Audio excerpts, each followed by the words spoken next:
For the 250 main event, Skip Norfolk is mechanic, making sure those taillights are working properly as he returns to the location where he won his very first Supercross. Well, I think, Art, those taillights serve more as warning lights. If you take a look at Emick here, intensity on his face. Anaheim, as I mentioned at the top of the show, carries a little more magic. It's not the opening round anymore, but it's still the biggest. Going back just a decade, we see some of the great names of this sport. Glover winning it in '85. You, David Bailey, in '86, your second victory here. Right, the first one coming in '83. And McGrath looking to become the first three-time winner, winning the past 2 years. Now the butterflies have got to be spinning. Last-minute instructions and nervous routine. Oh, yeah, you see McGrath there clapping, doing whatever it's going to take to get him psyched. You see basketball players and boxers coming out in a full sweat, ready to do battle. And McGrath looks ready to go right there. And I think that's what makes him so strong in those opening laps. What do we look for in the start? It looks a little tacky. Well, I don't like where McGrath's starting. He's too far to the outside. It's a short starting line, so if he gets pinched off, he's going to get pushed wide. The 250 main is underway. Breaking to the inside. It is Larry Ward getting the whole shot with Ezra Lusk, number 24, out there. And buried in the back of the pack, LaRocco and Kudrowski. And McGrath, he's buried back there right with him. McGrath, you see him right there taking the turn. He's about in 9th place right now. And you catch a glimpse over his shoulder on the other side of the track. There's Kudrowski, and behind him is LaRocco. And that's good news for this guy, Larry Ward. Larry Ward and Steve Lampson in 2nd place, with Doug Henry now moving into 3rd behind his teammate Lampson. That's a fantastic opportunity for Larry Ward to get out to a good lead, and he's got Lampson back there, who's his first race back after injuring his sternum. Lusk, Dowd, Emig, Dobb. You see McGrath buried in the pack there. He's going, watch this guy carve his way through the pack. He never follows anyone. You can't pass him if you're following him. Watch the way he does battle with this guy. Taking on Todd DeHoop, and that's number 111, Greg Albertine. Right, he looks up the middle. He can't get him. He goes to the outside. He gets him there. Right now, McGrath looks like he's pinned with the 2 riders out in front of him. Well, nowhere to go. Oh. Look at that. He crosses all the way back across and sets himself up for that next left-hander. Boy, he never follows. He's awesome in those opening laps. Henry in 3rd, Lusk in 4th, Emig, Dowd, Dobb, DeHoop, and there is Jeremy McGrath with Albertine right behind him. You can see the 2 Kawasaki riders there. They should be able to hitch a ride with McGrath and go to the front, but already McGrath is putting riders between them. Larry Ward is looking very smooth out in front. He's not pulling away, but he's riding smoothly. Jeremy McGrath coming up through the pack right there with the taillights blinking. Let's go to Jan Beekes. Skip, this is a position that you and Jeremy are not used to. He's not used to working through the pack. What are you telling him to inspire him? Well, the guys that have been hammering him lately have been finishing 2nd and 3rd or behind him, so I'm trying to let him know that who is out front of him so he knows how to judge his race. Now, you can see the track. Do you think there's enough lines for him to pick his way through, or the ruts put it down to 1 line? Well, he's caught the leaders pretty good, but now you got 6 guys that are going race pace, and it's going to take a little time to get around him. He's going to have to make sure he gets around him and gets by him clean so he can get to the next guy. Thanks, Skip. All righty. What Skip is saying is he's more concerned with LaRocco and Kudrowski behind McGrath. Right, but also they can't underestimate Larry Ward, who's running out front right now. He's the only rider to be on the podium with Jeremy so far this year. Another look at the start now, and let's check out to see how Jeremy gets into trouble. Well, it looks to me like he was a little bit late on his reaction. He bumps elbows with Emig there, and he just gets pinched off. There's nowhere to go. Larry Ward, the inside track, gets the whole shot. But look back at the pack right there. Mike LaRocco really gets popped. Well, when you hang out back there and all your problems are in front of you, it's a familiar place for LaRocco, and he's got his work cut out for him now. Here is our leader, Larry Ward. He's already opening up to a pretty good lead. You see there behind him, Lampson is in 2nd place, followed by Henry. Now, Lampson's not 100%. Remember, he injured his sternum just a couple weeks ago. He's racing against his crew's wishes right now. Down, here comes Jeremy McGrath. He doesn't have too many riders in front of him right now. He's come a long way in a short period of time. Well, that's what makes McGrath so good. He can do it from anywhere. Right now, he's making quick work of everyone, and he's going to have to catch Larry Ward, who's riding with a lot of confidence after these past 2 weeks being on the podium. The top privateer of last year, 2 third-place finishes this year, 2nd in points. Here comes Jeremy McGrath approaching John Dowd. And John Dowd almost looks like he just gets out of the way.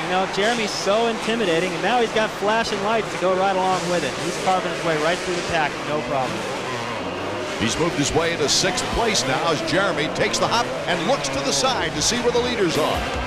Ward, Lampson, and Henry in that order. We're back in Anaheim, California. The 250 main, Doug Henry, currently in third position, looking ahead to Lamson, a teammate.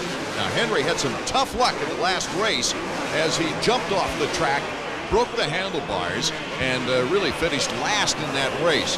Well, he's racing for pride the rest of the season. Right, well, he's got to get back into this points battle, and right there ahead of his teammate also had bad luck. He bruised his sternum. He's not 100% right now, so these guys should be able to move around Lamson and challenge Larry Ward. Lusk is right behind number 4. And Ezra Lusk will have quite a job pretty soon because he's got number 1 pile driving into him. Well, he's got Emig and Jeremy McGrath closing on this pack quick, and as soon as Jeremy catches all these guys, it's going to change the complexity of this whole battle.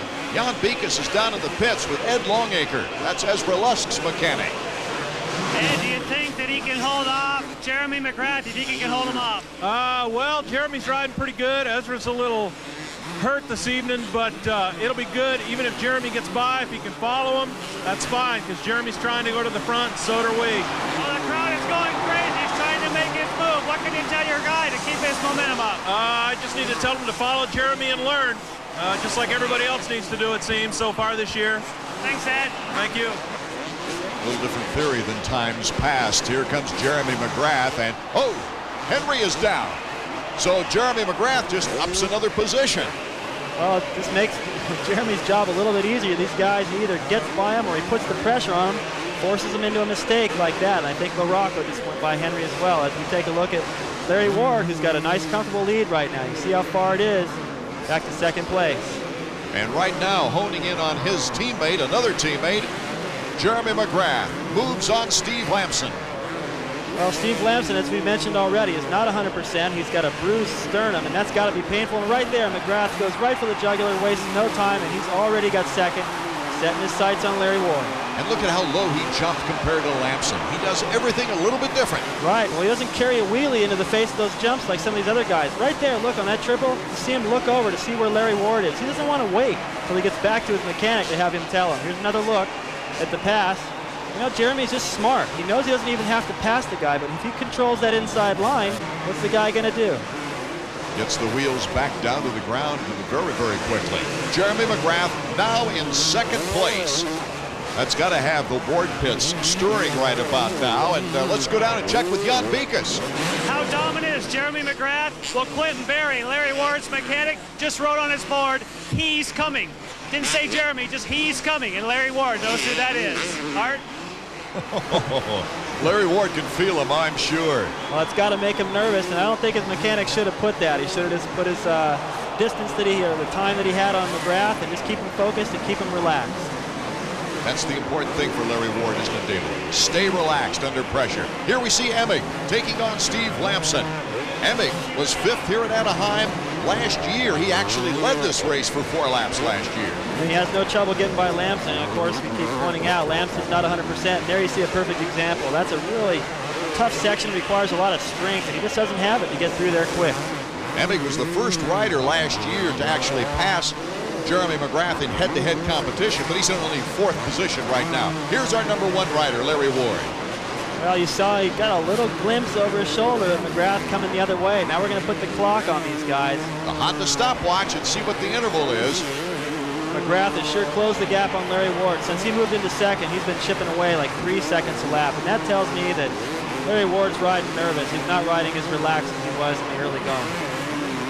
Here's Doug Henry after his spill getting up, and Mike Kudrowski finally comes into the frame. And remember, Mike Kudrowski was right with McGrath those opening laps, and McGrath's able to carve through traffic, and Kudrowski isn't. That's the difference between those two. Kudrowski, of course, if you tuned in late, had to go all the way to win the last chance qualifier simply to get into the main event. Here comes Doug Dubach, followed by DeHoop, Dement, and Lewis. You know, I'm thinking about this theory, and Lusk's mechanics say, just follow this guy and learn. You know, when I was racing, we didn't follow anybody, man. If there was somebody winning all the races, we figured out a way to win. We didn't let anybody by. This is a race, guys, and that's what's making McGrath so dominant right now. He's out there to win. And we'll see if he does when we get back. Art Ekman, David Bailey, Jan Beekes back with the action from Anaheim, California in the 250s. We see Lamson getting gobbled up a little bit here by Mike LaRocco after the bad start. LaRocco's turning it on finally. Well, you know, I think the key word there, Art, is finally. You know, McGrath doesn't waste any time. He goes right to the front early in the race, and that's the difference. LaRocco was right there with McGrath, he and Kudrowski both, and as McGrath carves through the pack, these guys sit back there, and once they get comfortable in their pace, then they put on their charge, and that doesn't work in Supercross. It's a whole different story outdoors, though. These guys dominate McGrath because they have more time. Larry Ward, and look at the interval now. About a second is all with Jeremy McGrath on the hunt. There he hops the little rut section now, takes the inside, forces Ward out, and then leaps by him. Says hello, goodbye.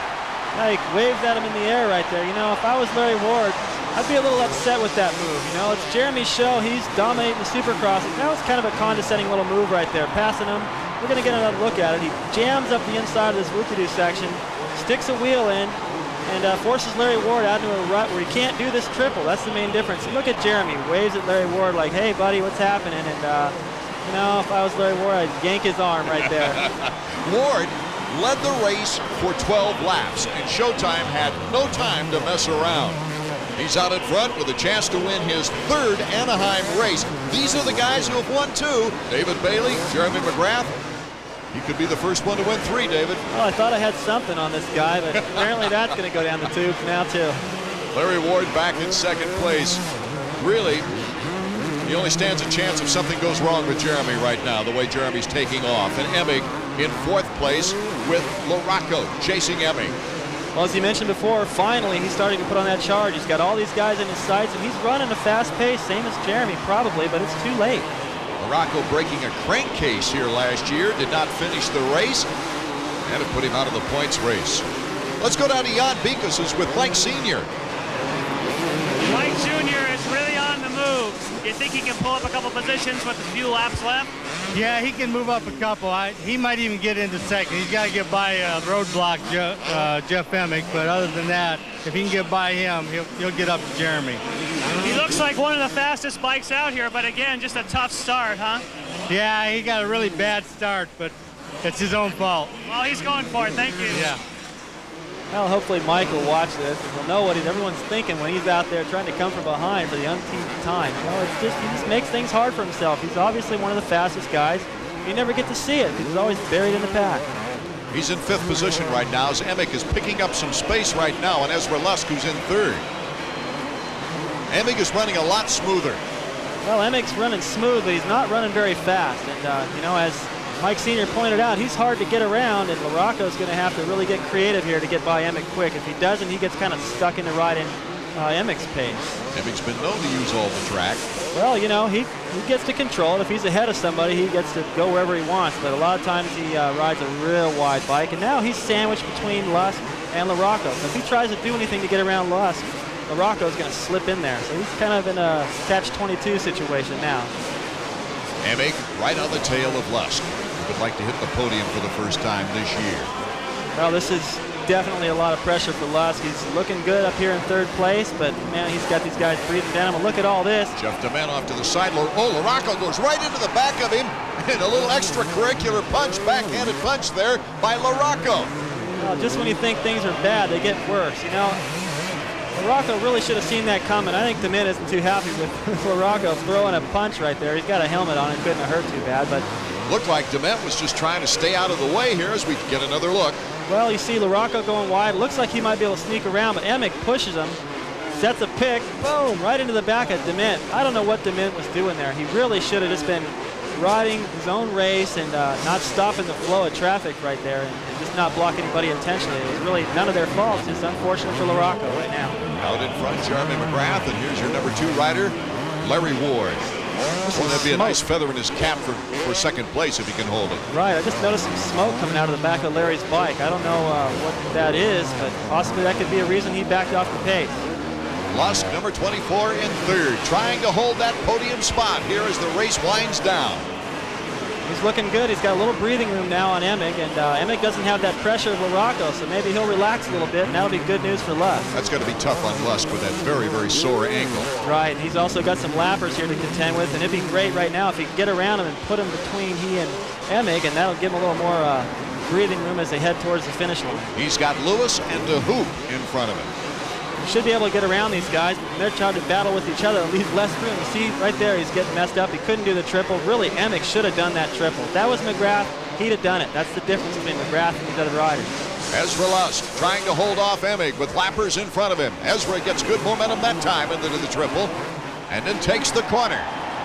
Well, as these laps wind down, it's really important for Lusk that this ride is keep his cool and try to put as many lappers between himself and Emick. That'll give him more breathing room and help him relax a little bit. You see how close Emick is right there. Emick got the whole shot in the opening race, but then he fell in turn 1, ended up 9th after coming from behind all the way. Had a 5th place in Minnesota. And he would love to get that 3rd place spot away from Ezra Lusk. Well, it's a big boost for each one of these guys. Whichever one can make it on the podium, they're going to carry a little bit more momentum in these next few rounds. It's still early in the season, and they're both trying to get something started. You saw Ray Tetherton on that hay bale trying to cheer Ezra Lusk on. He'd love to see the Suzuki up there on the podium just like they were in the 125. Right, they had 2 out of 3 in the 125 class, and if they can put Lusk on the podium in this 250, that gives confidence to the rest of the team. Once they realize that somebody's up there from the team, it gives everyone else confidence that the bike's capable of it. The question is, can Lusk last, though, with his condition? Emick himself is running with the cold. Yeah, both these guys have got problems, and it's keeping them from being 100%. And I think Lusk, he's got the upper hand. He controls the racetrack. He just can't leave the door open. Things are well defined out in front, and look at that. Emick takes Lusk out of the play. I don't believe that. Emick's been closer and closer, and he's been studying his lines, looking for an opening, and right after I say it, Lusk goes wide. That was just, boy, he really should have covered that, and Emick, it wasn't so much of a dirty move. What was he supposed to do? He left the door wide open. We'll get another look here. Look at Emick. You can already see he's going for the inside. He kind of took it a little wide. He could have made the pass without that much contact, and the result, he goes down too, so I don't think Lusk can get too mad at that. Number 11, Larry Ward in 2nd place. Emick got up, and he is in 3rd. The checkers in a moment. It's the final lap in Anaheim, California. This young man has the chance to become the first 3-time winner in Anaheim, as he's looking for his 3rd consecutive win of this young season. Jeremy McGrath acknowledging his great fans there in Anaheim. Well, he's got the blinking lights on the helmet. He's got the fan support. He's got the family support. He's got 3 wins in a row, 3 heat race wins in a row. And this guy can't do anything wrong. After the way he won tonight, coming from behind like that, I don't know what it's going to take to stop this guy or if anyone can. It will give him at least a 13-point lead in the points race after only 3 races. And his 22nd win of his career. That's pretty amazing. Only 3 seasons on the 250, starting the 4th season, 22 wins. I only have 12. I rode longer than he did. And in 2nd place, Larry Ward, his finest finish of the season, to go along with 2 third places. He's been on the podium all 3 times. Jeff Emick placing 3rd. Well, it's a good ride for him tonight. He had to earn it. You saw he ended up on the ground, but he was able to hang on. It's a good finish not only for him, but for Team Yamaha. They finally get a Yamaha on the podium. Jeremy McGrath sitting atop his Honda. Look at those lights beaming away. It's got to be a great feeling, 3 times in a row here.